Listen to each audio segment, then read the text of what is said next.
GHMC ప్రాతినిధ్యం వహిస్తున్న ప్రజాప్రతినిధులందరికీ, mayor గారికి ముఖ్యంగా ఇది చివరి సమావేశంగా అనుకుంటున్నప్పటికి కూడా కండోలెన్సెస్లో ముఖ్య అందశ్రీ గారి అంశం వచ్చింది కాబట్టి మేము అనుకోలేదు అనుకుంటా అండి. మా స్పీచ్ విన్నారు మీరు. మేము లాస్ట్ కౌన్సిల్ అనుకోలేదు ఇది. సో ఏదైనా అందశ్రీ గారు వారు రచించిన జయ జయ హే తెలంగాణ ఈ రాష్ట్ర ముఖ్యమంత్రి గారు రేవంత్ రెడ్డి గారు తెలంగాణ జాతికి అంకితం చేసే సందర్భంలో వ్యక్తిగతంగా అందశ్రీ గారు చాలా ఆత్మీయుడు నాకు.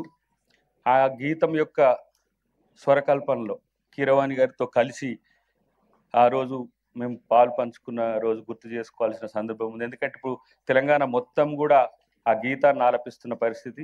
రేపు జిహెచ్ఎంసి కౌన్సిల్లో కూడా ఆ గానాన్ని జయ జయ హే తెలంగాణ గానాన్ని మనం అధికారికంగా చేస్తే మంచిదని నేను మీకు విజ్ఞప్తి చేస్తున్నా.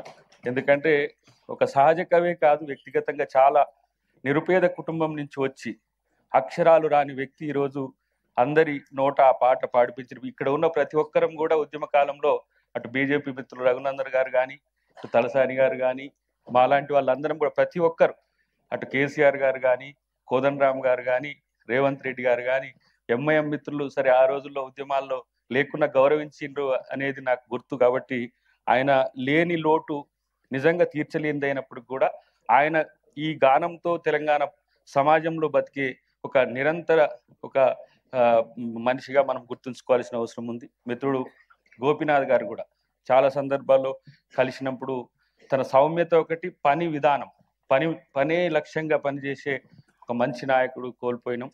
ఏదేమైనప్పటికీ కూడా ఆయన సేవలు జూబ్లీ హిల్స్కు ఎంతో చిరస్మరణీయంగా ఉంది. దాన్ని కొనసాగించడానికి మా నవీన్ యాదవ్ కూడా పాటుపడాలని నేను కోరుతున్నా. మన ముస్లిం కార్పొరేటర్ గారు కూడా చనిపోయినందుకు వారికి కూడా నా సంతాపాన్ని తెలియజేస్తూ,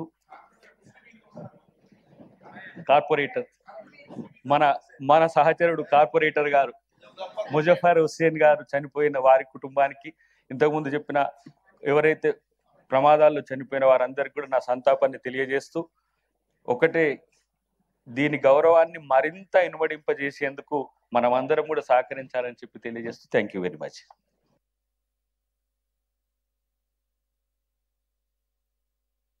I think